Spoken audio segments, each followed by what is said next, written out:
Okay, so this recipe, it's actually a really small recipe, and Mary said it came from your mother or your grandmother, right? You're not sure? Yeah, I mean, it was from my mom's recipe box, but it might have been my grandmother's recipe. Gotcha. So it's a pretty old recipe, and one of the steps that we have to do in the recipe is we have to scald the milk. And again, I'm going to explain why you scald milk later, but one of the reasons, especially back in the day, was to get rid of the bacteria and everything in it. But another reason you scald milk is to help yeast and things like that. Well, again, we'll get into that in a little bit, but the first thing you have to do is just chop up some bread. And the way the recipe states, which I will put in the description of the video, is just bread crumbs, literally. But what I found the last time I did it, if you cut your bread pieces up into about 1 inch little cubes like that. Again, I can't see my camera, so hopefully I'm getting this all in frame. You should be good to go. Now this particular bread, and I think you could probably use any kind of bread you want. This bread I baked last week. This is a challah bread, and I was not happy with it. You can take a look and look how tight the structure is in there. We just weren't happy with it, and it was a really dry loaf. I didn't get enough moisture in there. I let it rise like forever, but we just weren't happy with it. So immediately, and I made like 3 loaves. So I thought, oh man, what am I gonna do with all this bread? And I thought, well, you know what? We'll make some bread pudding. I haven't made bread pudding, I don't think ever, but I love it. And I thought, well, we'll make bread pudding. And Mary said, I have a recipe for that. My mom's recipe, which I think was my grandmother's. And that recipe calls for 1 cup of breadcrumbs. Now, we're going to get a lot more than 1. The last time I did this, I ended up with 8 cups. So I had to adjust the recipe, obviously, for 8 cups. And that's what you are going to do when you start this recipe. Start by cutting up some bread. Find whatever bread you're going to use, cut it up, and see how many cups you end up with. I don't think we're going to get to 8 this time, but we will find out here in a minute. So first thing you want to do, cut up whatever bread you want to use, see how many cups you end up with, and then we can go from there because we can measure everything else out from there. All right, as I'm cutting, I'm realizing, and again, try to get, your cuts don't have to be uniform. This isn't like, your vegetables and things like that when you're boiling potatoes or carrots or whatever. You kind of want them all the same size so they cook evenly at the same time at the right temperature. But it looks like I'm going to end up with at least 8 cups again. I didn't think this loaf of bread was all that much, but I guess so. Anyway, try to get your cuts about the same, but it's okay if they're not. Just want to turn that on and say, I lied about the amount of bread. Okay, so I did not end up using that whole loaf. I had about that much left. But I have roughly 8 cups here, give or take a little bit. So we're going to adjust the recipe accordingly. Now the next thing I'm going to do is actually start working on that milk because I want to get that done next. And we'll walk over to the stove and do that. Okay, scalding milk. It's pretty straightforward. You're just going to heat milk slowly until it reaches to about 170 degrees. Is where you want it. You don't want it to boil, so you have to be careful with that. If you have a thermometer, which I do, I have a couple. Candy thermometers works best because you can just attach it to your pot and you don't have to worry about it. But any kind of thermometer is going to do. And I'll just read to you what the scalding milk said back in at least the definition that I looked up. Scalding the milk denatures whey proteins. This makes the milk a better food for yeast, which means faster proofing, larger volume, and a fluffier product. It also makes for a smoother dough with better moisture retention. So the next time a recipe asks you to scald milk, just do it. Older recipes, in which this is an older recipe, and this might be why the milk is scalded, to be honest with you, they would scald the milk to kill the bacteria and an enzyme that prevented thickening in recipes. Today, though, most milk is pasteurized, so the bacteria and enzymes are already gone. Also, scalding milk raises the temperature, which helps dissolve yeast and melt butter. And there's a ton of butter in this recipe, too, when added to bread recipes. So that's why we're going to scald the milk today, and it's actually a pretty simple process. By the way, guys, before I start scalding the milk, if you haven't gotten your eggs out, go ahead and get your eggs ready. You use 1 egg per cup of bread crumbs that you have or bread cubes that you have. Get your eggs out now. Try to get them up to room temperature. I would have actually started this, and I actually had mine out before I even cubed up the bread and cleaned my space. You want your eggs at room temperature when you do this recipe because you're gonna have to melt butter and mix them together. You don't want the cold eggs re-solidifying that butter. So get your eggs to room temperature, and that's a good idea, generally speaking, whenever you're baking. Get your eggs to room temperature. Unless the recipe tells you to use cold eggs, always get your eggs to room temperature. Okay, real quick here, guys. I'm using a candy thermometer for this, and it doesn't necessarily have a setting for scalded milk, 170 degrees. This particular candy thermometer has presets on it. So I'm using an open preset, which just allows me to watch the temperature, and it's not, the alarms aren't gonna go off on me or anything. When you're using any kind of thermometer like this, make sure that you adjust it, okay? You don't want the thermometer itself touching the bottom of the pan, that you're gonna get false readings that way. Just like when you're doing, say, a poultry, like turkey or something, and you have a thermometer in there, you don't want it touching a bone. You're gonna get false readings. So if you ever do a turkey or something, you know, you press that thermometer in there, and if you hit a bone, just back it out just a tad, and you'll get a much better reading that way. So what I'm doing right now is I'm heating this milk up on medium high. I'm going to stir it pretty constantly and watch that temperature. I want to get that up to about 170 degrees. So again, we're going to scald the milk. We're going to get it up to about 170 degrees, and then we will go from there. Also, this funky pot sitting in the background, you guys may have noticed, that's not rusty water. That's actually, because it's winter and it's so dry here, we actually keep a pot of warm water on the stove, and we just put cinnamon and nutmeg and clove and ginger and vanilla. If we're eating oranges and stuff, we'll put orange peels in there. It just makes the house smell good, but it also keeps the house nice and moist so our noses aren't as dry all the time. And it just smells nice. So, scalding the milk. Be careful with this. Again, you do not want it to boil, so you don't want that temperature too high. And definitely get a thermometer because you want this about 170 degrees. And then you're gonna let it cool back down to about 110 before you start using it. So scald your milk. That's why we're doing it. Talk about something else real quick. If you have a candy thermometer, chances are you know how to use it. But I've seen people on YouTube taking these shields off. Don't do that. Yes, it protects the thermometer when it's in your drawer, but this actually keeps the vapor, the steam from getting to your thermometer. Keep that on there. I just thought I would mention that because I've seen too many videos take that thing off. Here's something you might not know about Mary and I. We were professional bakers for quite a while, actually. My family, between my brother and his wife and his little girls, actually they're not little anymore, but geez. And Mary and I, our family has owned bakeries for almost 20 years. About 2 decades there, really. We were in the wedding industry primarily in Virginia Beach. And here in the Central Virginia, in Fluvanna, we focused on mail order and walk-in traffic. So we had a lot of like cupcakes and brownies and cookies, and every day was something new. I always told the staff, just play, goof off, figure out how to make something. If you don't know how to do it already, try, you know. And I've seen this in a lot of videos too. So I'm gonna show you an example of what we used to do. Cut to the clip.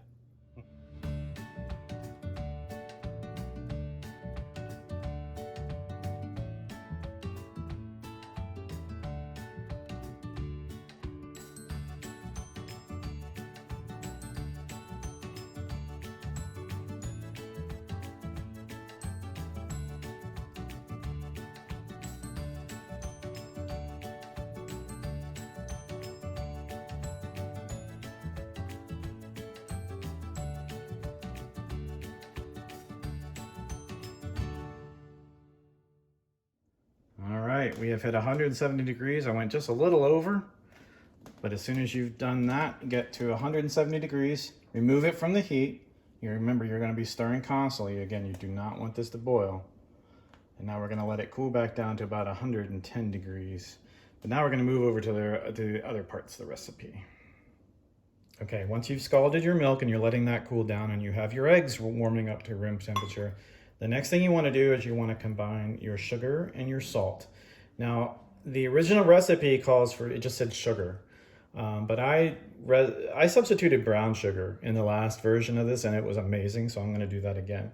Now, because we don't have set amount of bread that we're using, you want to use 1/4 cup of brown sugar per cup of bread cubes that you're using. So I'm using right now 2 cups of brown sugar. And that's what this is. And it's loosely packed. I didn't, jam it in there. That you'll see some recipes call for, tightly packed brown sugar or loosely packed. This is loosely packed brown sugar. The next thing you want to do is add your salt. Now the recipe calls for 1/4 teaspoon of salt per cup of bread, right? And now I'm using coarse sea salt, and I've already measured this out accordingly to the amount of bread that we have in there. So I'm really using 2 teaspoons of salt. But again, it's 1/4 teaspoon of salt per cup of bread that you're using.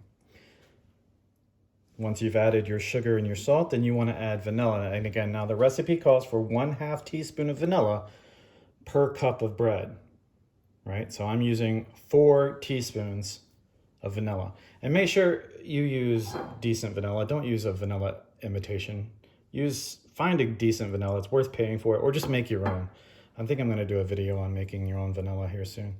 But again, the recipe calls for 1/2 teaspoon per cup of bread. So in this case, I'm using 4 teaspoons. Next thing we're going to do is we're going to add 2 tablespoons of melted butter per cup of bread, okay? 2 tablespoons of melted butter per cup of bread. I had 8 cups of bread, so I'm using 16 tablespoons of melted butter, which is 2 sticks if you get your standard size butter.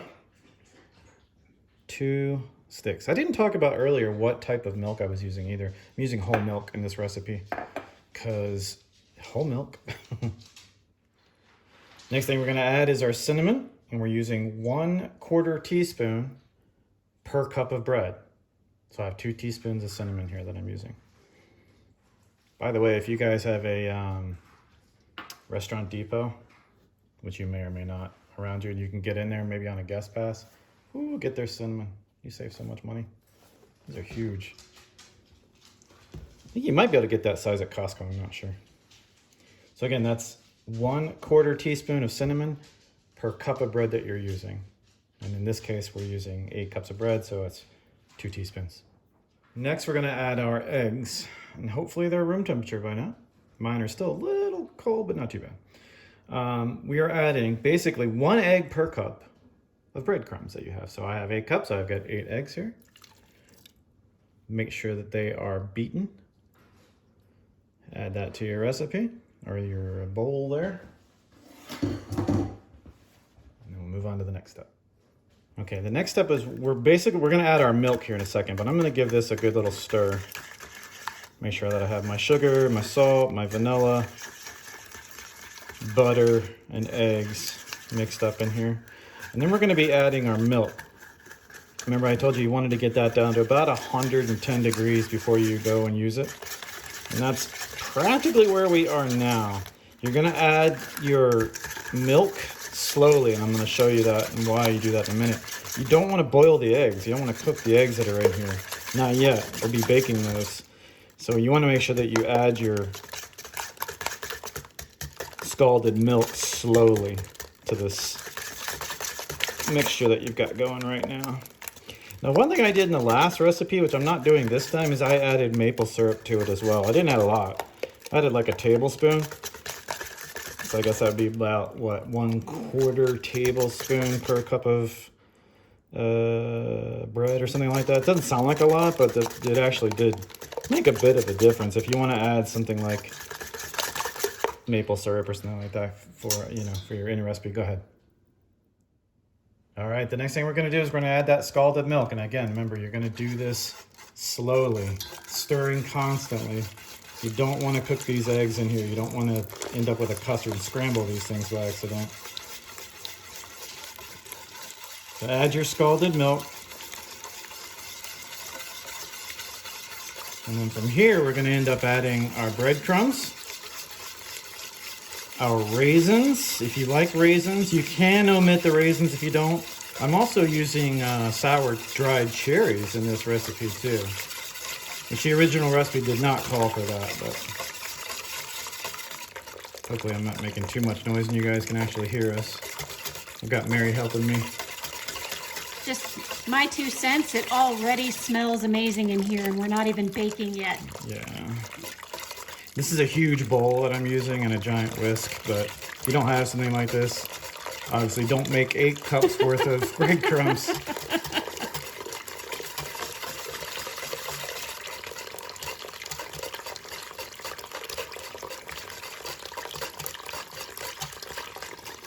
Again, it's important that you do this part slowly.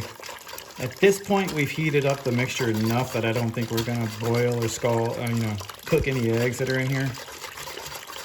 But I've done that before. Like when we're making ice cream, we've added the boiling custard a little too quick.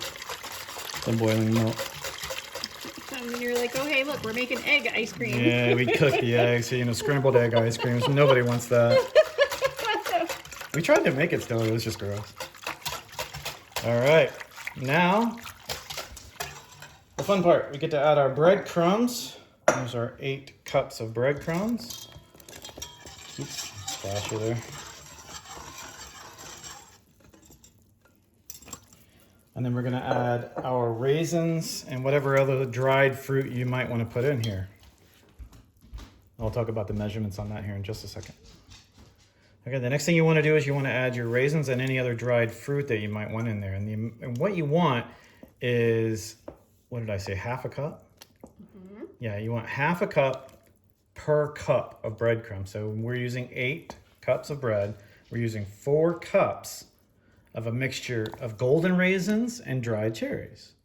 We used just the raisins last time and it was amazing. But I figured we had the dried cherries this time. Let's try that as well. Like a little bit of tart, a little bit more acid in this. They're a little sticky. That's why I'm shaking this. Yeah, they're super sticky. Man, my Thank hands you. are crazy sticky afterwards. Thank you. Thank you for speeding that up. Now you may notice I haven't asked you to preheat your oven yet because this has to sit here for a little while. We're gonna let this sit for about 45 minutes to an hour to soak up some more of this liquid. Depending on the bread you're using, your bread may soak this up a lot quicker than mine did. So you just want to give this a little bit of time. Let it rest. It's nice and warm. Let it sit here for a little while. And then we're going to bake it at 350 degrees. And we'll talk about the timing and all that in a bit. All right, our pudding is about there.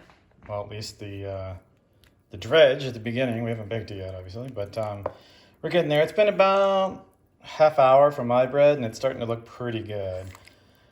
So I'm preheating my oven now. We're going to preheat to 350 degrees. The recipe calls for 350 degrees for 1 hour. And considering this is 8 times the recipe, I'm gonna have to fudge with that just a little bit. Now I have one of the largest glass dishes that I have. You want to make sure that you have a glass dish. This is an 11 by 14 and it's 2.5 inches deep. You want to butter that. Always butter when you can avoid spraying. Butter your glass dish. Get your oven preheated to 350 degrees and we're gonna start putting our pudding together and then we're gonna throw it in the oven. And one of the things I do to make life a little bit easier, especially with a dish this big, I just don't want to just dump this, even though I've got a beveled bowl there. I just don't want to dump that in there. It's going to splash everywhere. So I'm going to use a slotted spoon and I'm going to come through and get as much of the bread mixture as I can into the bowl. And then I'm just going to pour the liquid, whatever's left, most of it anyway. I might not use all of it, but whatever's left on top of the bread. So we're going to start there. I'm not going to obviously record the whole kit and caboodle here, but that just might save you a little bit of a mess. One thing that you're going to notice as you start spooning this lovely mixture out is that the raisins are going to be at the bottom. Any kind of dried fruit that you're using is going to be at the bottom of your bowl. So just be cognizant of that. I wasn't even thinking about that the first time I baked it. And then I got to the bottom of the bowl and there's like literally 2 cups of raisins waiting for me down there, which was fine for me because when I put it all together, I actually just kind of sprinkled the raisins on the top and that's how it baked and it was awesome. And this time I'm kind of mixing them in a little bit, but I think I'm going to do the same thing. Wait till the end and get all the raisins and then just kind of sprinkle them on top. And then when it baked, it was really cool. It looked good, it tasted good. And those raisins caramelized on top, which was awesome.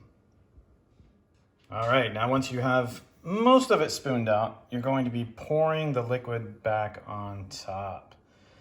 Now you might not use all of it, depending on the depth of your bowl. I'm gonna try to use all of it, but I like my bread puddings to be a little bit more moist. I know people hate that word, but I like my bread puddings to have a little bit more liquid to them. The drier you like your bread puddings, obviously you don't need as much liquid. So you be the judge of how much you're gonna add and how much you're gonna keep out. All right, there we have it. I used almost all of it. There's still a good amount in here. It's probably about, I don't know, cup and a half. My oven is now preheated. You probably heard that in the background. But now we're gonna throw this in the oven at 350, and I'm gonna start at an hour and see where we are at that point. I think the last time I baked it in this dish, it took about an hour and 15 minutes, but pretty close to an hour. Fill your dish up. Be a little cognizant of the fact that it's gonna boil in there a little bit, so you don't want to go all the way near the top. You don't want this boiling over in your oven. It might smell good for a minute, but then it's gonna burn and smell terrible. So here we go, right to the oven at this point, 350 degrees for 1 hour to start. One thing I didn't talk about was where you want your oven racks in your oven. Now this little home oven, I'm just gonna put the oven rack pretty much dead center. And my dish as close to the center as I possibly can. All right, now we go for 1 hour and we're on our way. And there we go. That was 1 hour on that big old dish. And as you can see, it definitely rose up quite a bit, so be careful. Don't fill your dish as much as I did. It actually went over a little bit, and it got a little bit of burning on the elements below. That was no fun, but all in all, came out great. The trick to knowing if it's done or not is take a knife or a toothpick or something in there. I use a butter knife, and just plunge it down in there, and if it comes out clean, you're good to go. That means the eggs are baked and everything's kosher. Enjoy.